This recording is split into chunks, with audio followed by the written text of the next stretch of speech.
Di ba? Nagdidesisyon siya. Hindi siya mayari. O baka pwede na rin tayo magkaroon ng alliance with IBC 13. So kung ako, spokesperson lang ako, before ako magsalita, I would, yung kliyente ko, kakausapin ko muna.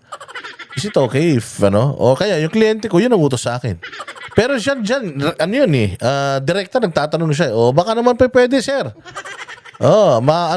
Makuha na natin. So, sa akin sa nakikita ko, decision maker siya dito.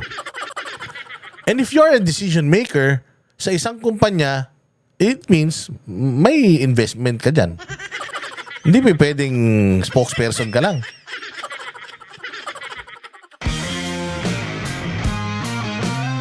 Hunger for power. It will divide the nation. Tangina, alam mo naman yun for a fact eh. Nalalabas at lalabas lahat ng baho nyo once pumasok kayo sa gobyerno. Tamo yung mga congressman, lahat ng baho nila lumabas. Tinan mo si Bongbong, lahat ng baho lumabas. Tinan mo yung mga nakadikit kay Bongbong, lahat ng mga baho lumabas. Why? Because pasweldo na kayo ng tao and pwede na namin kayong batikusin.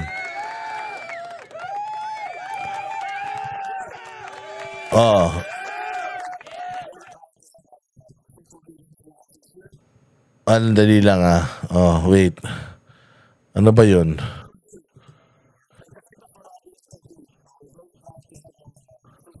Ito. Hindi daw siya may-ari ng Digital 8. Tingnan nyo tong itong video na to.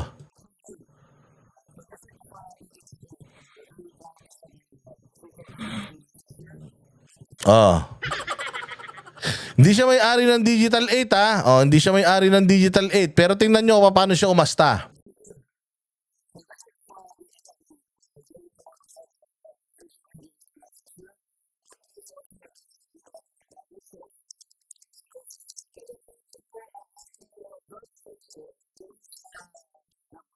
Ayan so kita mo. Yung vlogger na si Bustoyo na amo ng mga hip-hop. Tinan nyo. Si Bustoyo, yan yung vlogger na nagbibenta ng mga alahas. Tapos hip-hopin yan. Flip-topan yan. Napapansin nyo ba, mga bossing? Noong mga nakaraan, maraming mga hip-hop personalities na binabanatan si Inday Sara. Nakita niyo yun? Maraming mga hip-hop artist ang binabanatan si VP Sara. Sabay-sabay yan. Ang daming mga vloggers na hindi naman political, sabay-sabay na binanatan si VP Sara. Bibigyan ko kayo ng mga sample. Sino yung mga sample na yung Christian Gaza ba yun? Yung Christian Gaza, showbiz-showbizan yan. Pero bumabanat kay BP Sara. Si Makagago, hip-hopper, rap battle. Ang kaaway niyan, yung mga kupal din ng mga vlogger na katulad niya. Binabanatan si BP Sara. At ang sabi niya, umamin pa siya. Sabi niya, ako ang pinaka highest paid sa amin. Diba? Umamin siya kay Banat Bay. Ako ang highest paid. So binabayaran siya ng buwis ng taong bayan para siraan si BP Sara. Meron pang ibang mga rapper. Yung si Akata ba yun? Akata. Binabanatan din si BP Sara nung Akata. Flip-topper yun. At marami pang mga flip-topper na bumabanat kay VP Sara. Sino kaya ang nag-organize netong mga vloggers na ito para banatan si VP Sara? Ayan si Bustoyo. Ayan si Bustoyo. Si Bustoyo, tumitira ba kay VP Sara? Hindi. Bakit? Siyempre, kailangan kukuha ako ng mga tao na gagawa ng trabaho para sa akin. Siya ang common denominator ng lahat ng yan. malupit itong influencer na to. Kilala lahat ng mga influencer nito. Oh, so kayo na ang bahalang humusga kung bakit pagdugtong-dugtongin nyo na lang. Oo, kung bakit nitong mga nakaraang buwan last year, sabay-sabay bumabatikos kay VP Sara yung mga hindi naman mga politikal.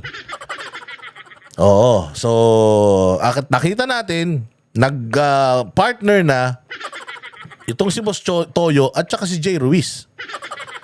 O, tapos si Jay Ruiz, ang kinuhang Yusek, si vlogger na si Claire. O. So kaya nga sinasabi ko sa inyo, kayo nang bahalang dumugto. Sino ang merong troll farm? At sino ang nagbinabayaran na mga vlogger ng gobyerno? Oh, kasi kami, wala kaming affiliation sa gobyerno. Oh, wala kaming affiliation sa gobyerno, wala ring mga politiko na nagbabayad sa amin. But when you say lahat ng mga vloggers basta magaling kayo, pumunta kayo sa amin. Pumunta kayo sa amin. At again, yung di umano yung PCSO at ito si Boss Toyo may kontrata din. O, kayo nang bahalang magtimbang. Pero tingnan nyo how Jay Ruiz is acting dito. Tingnan nyo, may ari ba siya o hindi?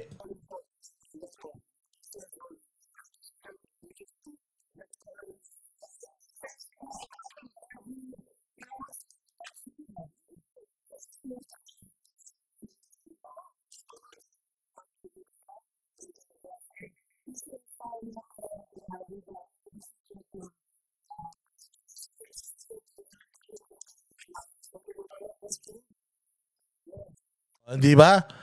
Nagdidesisyon siya. Hindi siya may-ari. O baka pwede na rin tayo magkaroon ng alliance with IBC 13. So kung ako, spokesperson lang ako, before ako magsalita, I would, yung kliyente ko, kakausapin ko muna. Is it okay if, o kaya yung kliyente ko, yun ang utos sa akin. Pero dyan, direkta nagtatanong siya, baka naman pwede, sir. Makuha na natin. So, sa akin sa nakikita ko, decision maker siya dito. And if you're a decision maker sa isang kumpanya, it means may investment ka dyan. Hindi pa pwedeng spokesperson ka lang.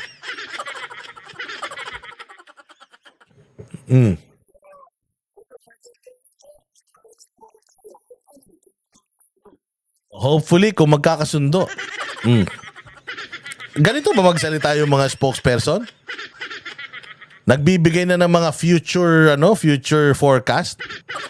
O nagbibigay na ng mga ideas na mga merging. Hindi trabaho na kanina, spokesperson yan. Pero kung ikaw may ari ka ng kumpanya, malakas ang loob mo, lahat ng sasabihin mo, batas yun.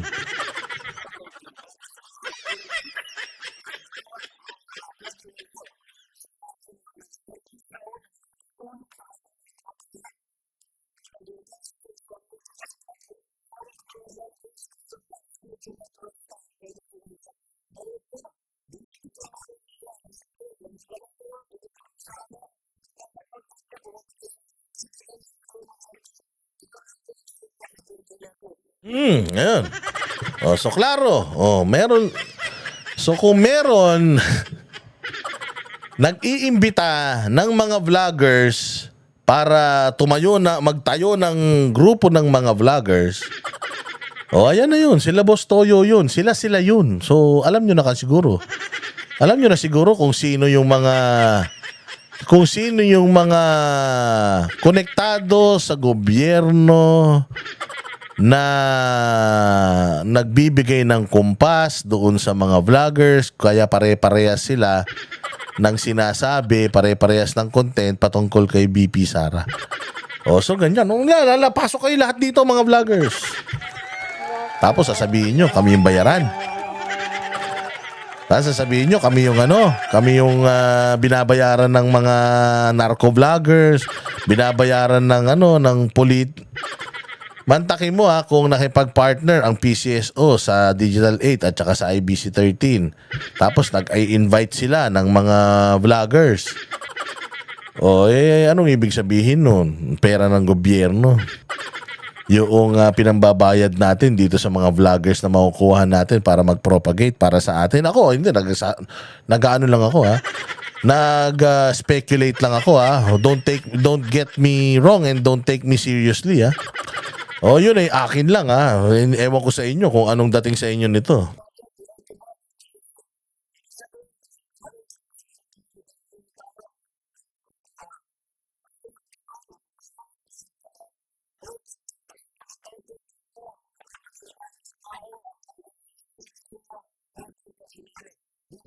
Open ka sumali.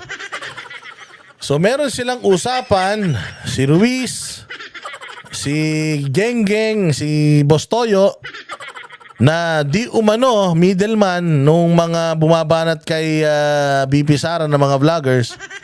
Meron silang usapan, pasok kayo sa amin. Tapos ngayon, nasa PCO na siya. So nasa PCO na siya, may control siya sa mga vloggers. Meron pa siyang control sa mainstream media dahil may Malacanang press corps. So anong tawag mo dyan? Manipulation. I may be wrong. Malamang mali ako. I am sure mali ako. Huwag kayong makinig sa akin. Huwag kayong maniwala sa akin. Ito yung aking spekulasyon lang, Hindi daw siyang may-ari. Gigil na gigil siya. Dinamay pa yung pamilya. Pero kung makapagsalita siya dito, parang siya yung decision maker. So kayo nang bahalang humusga. May-ari ba siya o hindi? Even si Claire. Sinabi ni Claire, magdadivest siya. So ibig sabihin, may investment siya. Ba't ka magdadivest kung wala kang investment? And even the GMA7 reporter, yung nandiyan dyan sa Malacanang press corps. Siya yung nagtatanong sa kanya kung sino ang may-ari nito. Ano ang posisyon mo doon? So ibig sabihin, even the people from the media, alam yung karakas nito. So sino ngayon ang sinungaling? Hindi ba? Sino nga? Yan ang mahirap kapag ang presidente mo walang reputasyon, kaya yung mga kukunin ng mga tao, mga ganito yung kalidad. May mga pagka-sindikato. Hindi ko sinabi sindikato, may pagka lang, Speaking of fake news, pakinggan nyo naman tong balitan to. Ebidensya, mga documented na magpapatotoong itong mga vloggers na itong particular na lumalabas sa document, talaga pong mga troll armies ito, mga fake news lamang yung kanilang sinasabi. Diba? Sinasabi, fake news. So troll farm, may mga troll farm yan. Fake news yan. So tinanong ito, taga UNTV to. Hindi, taga Net25 yata to. Tinanong nitong reporter na, ate, ano sinasabi mo? So ikaw ba may prueba ka na troll army yan, troll farm yan? Meron ka na bang na pinpoint na ganito? Kasi kung makapagsalita ka, parang sure na sure ka, bugado ka pa naman. Ano sagot? nagawa at sinasabi. Actually po, bago po tayo magbintang, alam naman natin, we have to presume them innocent until proven guilty. Yun naman pala You have to presume the innocence ng lahat ng Pilipino. So hindi ka dapat magbintang. Ba't bintang ka na bintang? Ba't bintang kayo ng bintang? Wala pa naman palang batas. Wala pa naman pala kayong napipinpoint. Wala pa naman pala kayong naiimbestigahan na tapapasala. So bakit panay ang propaganda mo tungkol sa fake news? Nangunguna ka pa naman sa fake news. So, ang bawat isa po, kumbaga, i-verify muna po yan bago sa ating sabihin, ay, parte ka ng troll army. Kasi wala pa po tayong batas patungkol sa sinasabing troll army. Yun naman pala bakit sinasabi ni DILG Secretary na may troll army ang mga Duterte? Kayo naman pala yung nagsasabi na wala naman palang ganyan. Walang batas na makakapag-distinguish whether troll army to o hindi. At saka troll army, troll farm, si Bongbong meron yan, umamin na yan Nagpasalamat pa kayo sa isang speech niya Thank you sa troll farm ko. Ito lang ay mere description kung paano yung kanilang ginagawa. So far po wala pa kayong na-verify na masabi na ito talaga ay nagpapakalat ng fake news. Troll army po itong mga ito. Wala pa po in particular, pero inaaral na po namin, kaya po yung mga ibang mga sinasabi nating fake news ay atin pong sinasagot hanggat sa makakaya natin. Yun, pag may balita, sagutin. Yun ang pinakatama. Kung yung balita mali, sagutin. Yun ang tama. Pero yung bansagan mo kagad na fake news, mali yun. Oo, mali yun. Kasi wala pang regulatory body na magsasabi na ang isang bagay ay fake news at kung sino ang magsasabi ng isang bagay ay tama. Oo, nandoon yan, doon sa ibinabali. Alimbawa ako, binalita kita. Mali yung balita, i-correct mo. O dito, di ikaw yung tama. Ganun lang, pinahihirapan nyo pa eh. Oh, so ngayon, wala pala kayong idea na pinpoint, pag-aaral, wala naman pala. O, so anong tawag sa inyo? So hindi naman din po kayo kabilang doon sa mga masasabing nagpapakalat din ng fake news since wala naman po palang mga verified batayan yung inyong mga sinasabi. Ngaray! So dahil wala namang batayan, yung mga pinagsasasabi nyo about fake news na itong mga vlogger na ganito, na ganyan, wala naman pala kayong pag-aaral, basis, tapos ang hilig nyo magsalita, wala pa palang batas. So sino pong fake news? Eh di kayo. O di binarasyan nung sabi ko nga sa inyo eh. Ultimong mga media personalities, mga media na itong nasa Malacanang press corps, ginigisa pa kayo. It means ayaw nila sa inyo. Amoy na amoy nila kung bakit hinire kayo. Eh, papaano ba naman? Putay na, hindi ka ba magtitiwala ka ba naman kapag ang nag-hire ganito? Eh, may pagmamalaki din ng alyansa. Na ang alyansa, buo po lahat ng kandidato. Anong buo? Ng bawat pwesto nang mamimili kayo sa halalan. Anong buo? Putang ina, kapag ganito ang nag-hire ng mga tao, hindi ka ba kakabahan? Kapag ito ganito kalutang yung naglalagay ng mga tao sa Malacanang, hindi ka ba magdadalawang isip? Di mo ba matatanong? Ulitin natin. Tingnan mo kung gaano katalino yung presidente. Eh, may pagmamalaki din ng alyansa. Na ang alyansa, buo lahat ng kandidato. Buo yung kandidato. Ng bawat pwesto. Nang mamimili kayo sa ano yun? halalan na ito. Utang ina, nakatayo na yung buhok mo sa sobrang bobo mo. Litin. Intindihin yung maigi ha. Baka meron siyang code na ibinibigay sa inyo. Baka tumama kayo sa loto. Eh, may pagmamalaki din ng alyansa. Na ang alyansa, buo po lahat ng... Anong buo? Yung utak mo hindi na mabuo. Yung gusto mo sabihin, hindi mo na mabuo. Kinakandidato mo yung bagong Pilipinas. Putang ina, ang hirap ikandidato pag alam mo na yung mga kandidato mo, mga walang alam katulad mo.